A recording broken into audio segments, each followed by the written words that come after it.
News Radio 640 WGST. You are going to listen. You are going to listen. You are going to listen.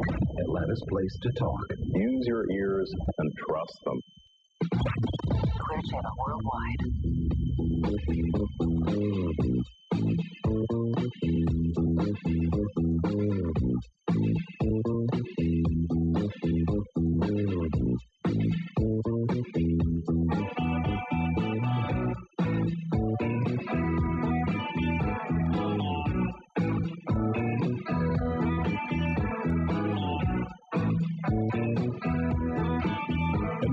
Sitting in the Attila the Hun chair, former George Mason University Department chair, but still handsome, charming, and highly sought after by the ladies, but sadly already spoken for. Oh, darn it. Walter E.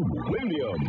That's right, Johnny Donovan. This is Walter Williams sitting in for Rush, who's taking a few days off, and we are pushing back the frontiers of ignorance. And this hour, we're fortunate enough to be joined by Mr. Casey Lartigue. He is the education policy analyst at the Washington, D.C. based Cato Institute, a institute that's known for its stance on issues of liberty and the founding principles of our country. And he's written an excellent article, or actually it's a report, and it's called The Need for Education Freedom in a Nation's Capital. Welcome to the show, Casey. Hi, thanks for inviting me. You've done an excellent report. And can you just kind of highlight, just spend a couple minutes highlighting the report for the vast EIB audience? Right, sure. Earlier this year, I was promoted to the position of education policy analyst, and the first study I did was to take a look at the D.C. public schools. And I sat down and I wrote 4 questions that I wanted to be able to answer when I was done. The first question is, are the public schools in the nation's capital working? The second question, and the third question, how long have, so if the schools have not been working, how long have they been having trouble? Yeah. And how long have the people in charge known it? And the last question is, what are some options if the system has been having trouble for quite some time? Now, the first question, are the schools working? It didn't take long to find that the system is not working, especially for lots of kids in the poor areas of the city. One of the things I looked at is the Stanford 9 achievement test is given every March to D.C. students. And there... what grade students? Actually, all the way up to 11th grade. Oh, okay. Right. And the thing is, they have 4 different levels on this test. There's advanced, which just shows superior achievement. There's proficient, that shows that the student is achieving at grade level. And then below that, there is basic, which shows that the child has partial mastery of the skills needed at that grade level. And then below basic, just shows that the kid has little or no mastery of skills. Yeah. Unfortunately, in some D.C. schools, you have up to 99% of the kids performing at below basic in math. And actually, several schools like this where very few of the kids are achieving at sufficient levels. And the same kind of thing is true with the reading scores in the system.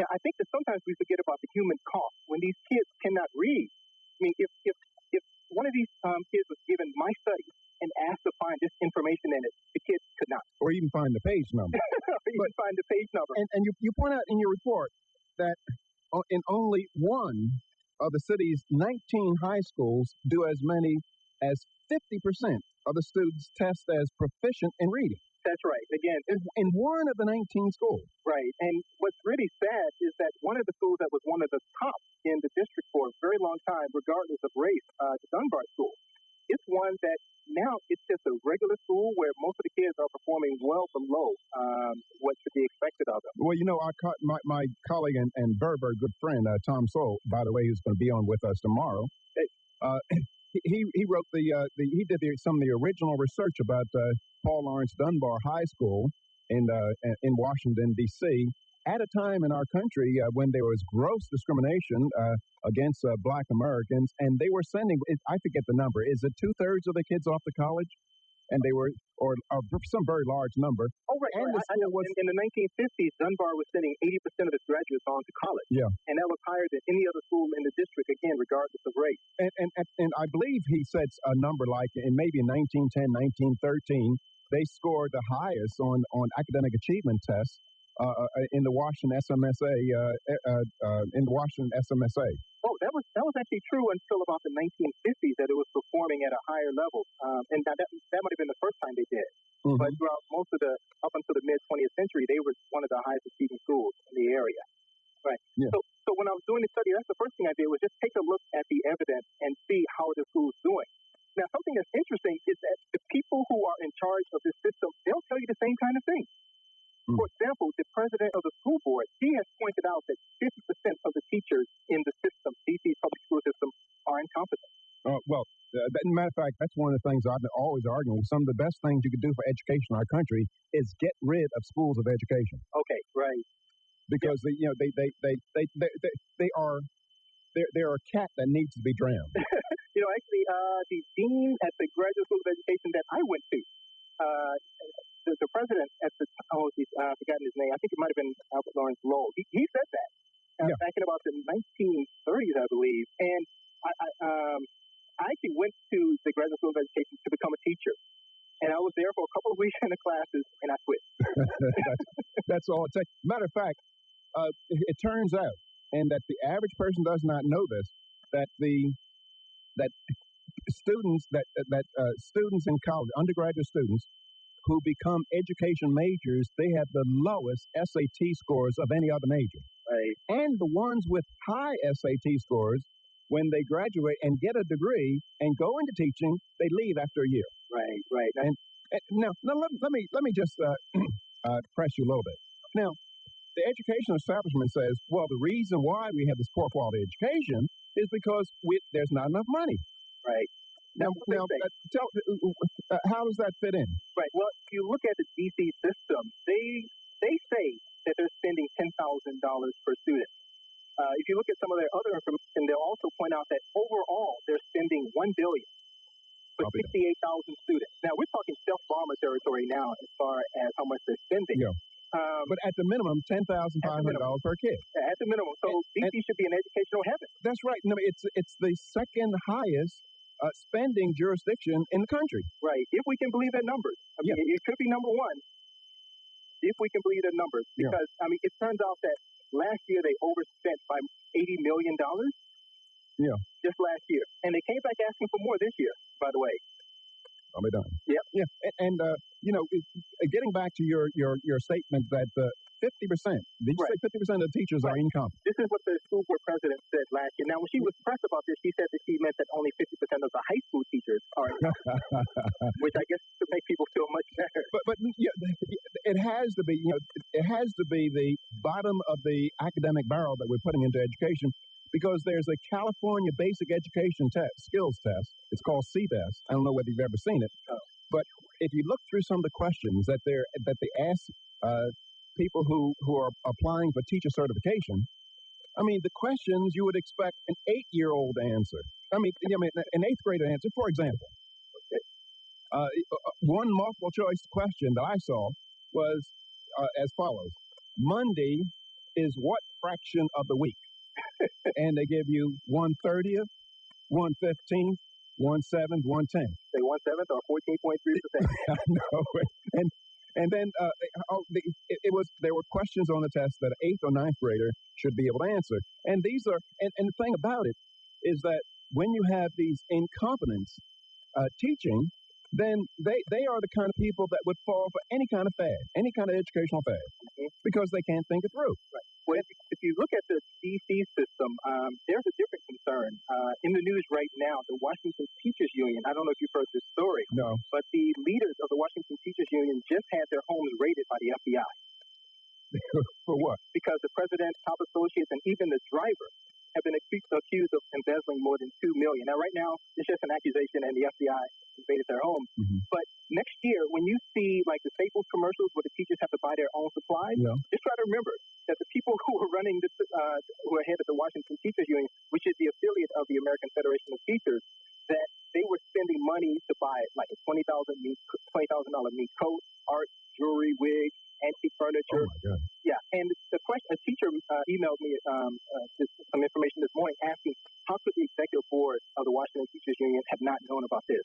Yeah. So there's some things going on, and the people in the D.C. schools, if they were serious about fixing these schools, the first thing they'd say is that, look, we're going to end any believe that the Washington Teachers Union has and open the system up. Yeah, and allow more people to come into the school system and to teach. Yeah, right. But let's get to I guess maybe another issue that, matter of fact, folks, I wrote a column about this, and also you can check this out at the Cato publications. But my column is carried in the JewishWorldReview.com and also in WorldNewsDaily.com, and so you can look at some of the figures. But I think, Casey, one of the most devastating things in your report was the promotion rate. Can you tell us about that? Right. The rate at which kids were being promoted, these kids that were below basic. Exactly. Okay, so in the system-wide in the district, 86% of the kids between the ages of grade 7 to 12 are promoted to the next grade. Now, that's even though more than 90% of some of the students in some of these schools are achieving at the below basic level. Yeah. So the schools, they can talk about the fact that, well, these are low-income kids, or they have family problems or issues that they haven't had to deal with in the past.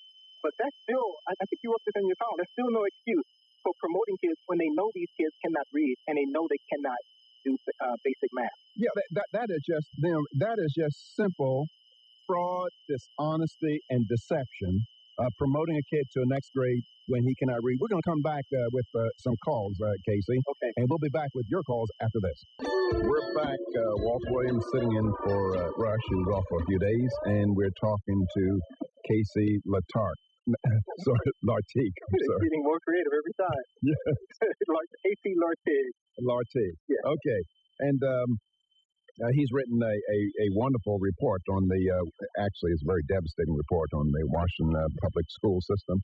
And tell us now, what percentage, now Washington, D.C. is predominantly a black city. Right. And what percentage of the school students are black students? Okay, the racial breakdown is about 85% black, 9% Hispanic, and I think about 4 or 5% white, and then others Asian, very small percentage. Uh-huh. Now, and this is and Washington D.C. is a city that is run by blacks. Oh yeah. I mean, the mayor is black. Is the majority of the city council black? Yeah, most of them are. Most of the principals are black. I'm sure most of them are. I haven't actually seen them all, but I'm sure most of them are. Yeah, and I mean, and this is really incredible. That is, if maybe you can't use these strong terms that I use, but if I were the Grand Dragon of the Ku Klux Klan and I wanted to sabotage black academic excellence, I could not find a better way for doing so than the Washington public school system. You're right. I can't use as strong terms as you do.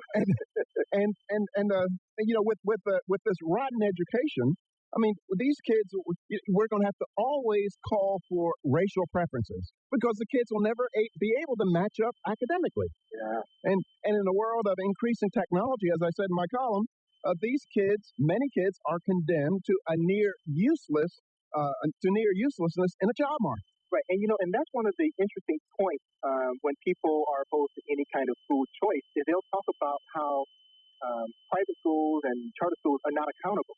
But look at these schools right now, where you've got 0% proficient or advanced. Those schools are not accountable. Yeah. And what people want to do, what the public school people want to do, basically, is they want to be able to choose their opponent and to regulate the private school. Yeah. And that's like a boxer saying, "Look, I'm going to pick my opponent, and I'm going to tell him when he can train. I'm going to tell him what to eat." Basically give them as many jelly donuts as possible so that they can then make the other schools just as lousy as they are. Okay, now what I want to do, I want to spend a few minutes just talking about the kind of solution that you propose, but let me just, before we talk about this. Okay. Now, just recently, you know that that we black Americans spent a lot of capital, political and otherwise, getting rid of Trent Lott as the majority leader of the Senate. Right. Do you imagine that now, since Trent Lott's gone, that education is going to improve? You know what? I think that Marion Barry got it right several years ago when he said that, yes, he don't want to do nothing but run his mouth. Uh-huh. And I think the kinds of people you talked about in your column, they are protesting things that will definitely not improve education within the nation's capital. And they're not choosing their fights very well because, like the Confederate flag, I think that's something you talked about, and as well as Trent Lott. These are things about the past while schools are about the future. Yeah, right. And it amounts to what I use as a title in my column, Fiddling Whilst Rome Burns. Right. I mean, for black politicians, black civil rights elite organizations to be focused on Trent Lott and the Capitol flag while black kids are being destroyed academically on a day-to-day basis in the nation's capital and elsewhere, it's ludicrous. Yeah, although I will just say I would worry if Jesse Jackson and Al Sharpton did try to fix the schools. It might be even worse. They went in there trying to do something. So. Okay, so what's the solution? Okay, I think there are a couple of things, and mainly, let's give freedom a chance. All right? And the first thing is, I think that we need to look at the different proposals out there to have opportunity scholarships. You know, some people call them vouchers, but within the district, if you think about every child, there are 90,000 school-aged children within D.C. If each one of them had a $5,000 scholarship, and you could, bump it up $10,000 for special education, that would stimulate the expansion of a private school market in D.C. Yeah. Now, you might remember Bill Clinton got a lot of praise a couple of years ago when he had his 100,000 cops initiative and 100,000 teachers. Just think about 90,000 kids. Yeah. Having opportunities. And by the way, there's such hostility among black politicians against vouchers, but each time there's a scholarship given by a private person, thousands of black parents line up. Exactly. In fact, there's a national one called the Children's Scholarship Fund, and within D.C. there's the Washington Scholarship Fund, and they give out partial tuition scholarships to low-income children. And right now, I believe there's like 1,200 kids getting the scholarship. And, of course, many more are applying because people line up to get these scholarships. Now, again, these are low-income people who are spending $1,000 of their own money. Yeah. So they figure that still spending $1,000 of, they don't have any resources, is still a better deal than the free education. Yeah. Yeah. And of course it is. And I think it's tragic, what's going on when there's an opportunity, a proven opportunity that black kids can do well in the proper academic setting, such as some of the private schools and some of the parochial schools, some of the private schools that I know of, such as Marcus Garvey School in Los Angeles, Marva Collins Preparatory School in Cincinnati, or Ivy Leaf School in Philadelphia, and many other schools. The black kids from low and moderate income households, 95% or more, are at and up to 6 years above grade level. So it can easily be done. Can you stay with us just over for another segment? Okay, because we have a lot of callers out here that might want to answer some questions. Folks, that's Casey Lartigue at the Cato Institute, Washington-based Cato Institute. That's done a wonderful study reporting on rotten schools in the nation's capital.